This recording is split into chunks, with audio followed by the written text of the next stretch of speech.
My name is Sunday Horn. I live on Ocracoke Island, North Carolina, and I am the coordinator of the Ocracoke Fig Festival, which is a festival that we've been having now. This is the 9th year that we've called it the Fig Festival, and it's been its own separate event, and it is under the umbrella of Ocracoke Preservation Society, which is a nonprofit on the island that promotes the island heritage, and they have a museum about Ocracoke history. And so the Fig Festival has turned into a nice fundraiser for OPS. And like I said, we've been doing it for 9 years now, and it's grown a little bit each year. And we are really happy to have a full festival again this year. We were able to do it last year after, skipping 2020. We did a virtual festival in 2020, which was kind of fun. But we had a hurricane in 2019, and then that was Hurricane Dorian. And then we had COVID in 2020. So, we're coming back strong with this past 2 years of the Fig Festival have really grown. So back in 2012, a woman who was trying to do things to promote Ocracoke heritage events, her name was Robin Payne. She worked for Ocracoke Foundation, another nonprofit on the island. She talked to me about organizing some kind of fig cake bake-off on 4th of July. And so in 2012, we had a fig cake bake-off on 4th of July, and we did that in 2013 as well. And we were planning to do it in 2014. And then we had a hurricane over 4th of July weekend, and we didn't do anything. And so we had this money left to spend. We had money to hire a band and have a big, event for 4th of July that we hadn't spent. So we ended up having an end of summer celebration in August and put the Fig Festival then, or put the Fig Cake Bake Off then, and then decided the next year in 2015 that we would call it the Fig Festival, and it would be in August when the figs are ripe.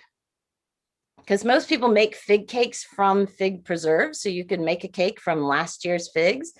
But if you have a fruit festival, you should definitely have it when the fruit is ripe so that people can see, they can see and buy and taste the fresh fruits, and then also see different ways that people cook it and bake with it that isn't just from the preserves in the traditional fig cake.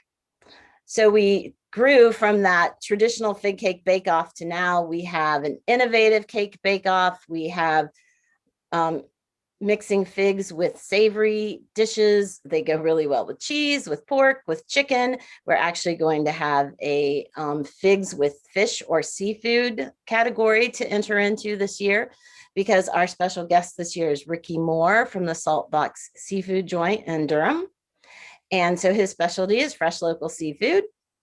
And he is going to make something for our fundraising dinner, which is tomorrow night.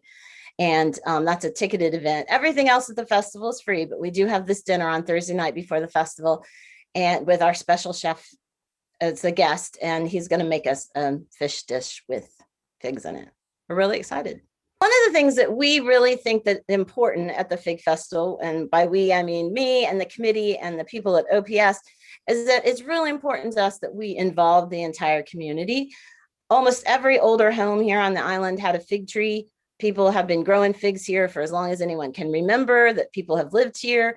They candied them, they dried them, they preserved them, they made cakes out of them.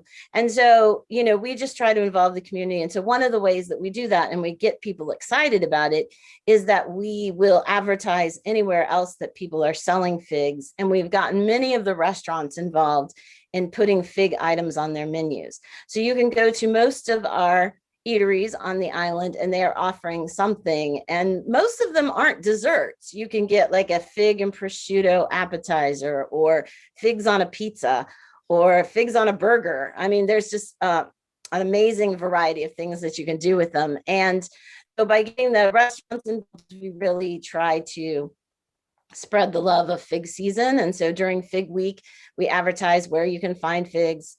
And then people also do other things with figs. They make soap out of them and candles. And so, we also try to share where you can find those items as well. And then we try to make sure that our judges are local people. We have different judges for each category. And so, when we do the traditional category, I make sure that it's people who grew up eating like their grandma's fig cake, so they know the most traditional flavor to look for. And we also try to hire local talent. We have live music on Friday and Saturday, and that will be from musicians who live and work on the island. So we try to get as many people involved as possible to kind of make sure the excitement stays. And yeah, people get excited about Fig Week. We like to say we're getting figgy with it. Well, to me personally, it's really important. I helped with the founding of it in 2015 when we made it its own festival. I took over the coordination of it, and then I worked with the people at OPS, most especially Andrea Powers, who's the executive director there. And so I kind of think of it as my baby, but I also really, really like to involve the people who've lived here much longer than I have. I've been here 30 years, but that doesn't make me a local. The local people are the ones whose families go back, for generations. And I like to involve them and make sure that their input is listened to and heard when it comes to the festival. And so, the most important thing to me about the festival is just that it is a heritage event and it remains Ocracoke focused and Fig focused. One of the things we're having Friday night is we'll have a traditional Ocracoke square dance, which is a specific kind of dance that people have been doing here for years and years. And it will be led by a man who, tried to, about 20 years ago, he decided to revive that custom and to make sure that he learned all the parts of the dance from the older people, the older generations before it was gone from memory. And then he's revived it and taught it to a bunch of young people. So the Fig Festival is this Friday and Saturday. It's at the Berkeley Barn, which is an event space that we have here on the island at the Berkeley property. It's right across from the OPS Museum. It's free all day Friday and Saturday. It starts at 10 a.m., goes to 11 p.m. On Saturday, it's 10 a.m. to midnight. And we have vendors, food, events, kids activities, all kinds of stuff going on. You can find out more information at the Ocracoke Fig Festival Facebook page or at the preservation website, which is ocracokepreservation.org.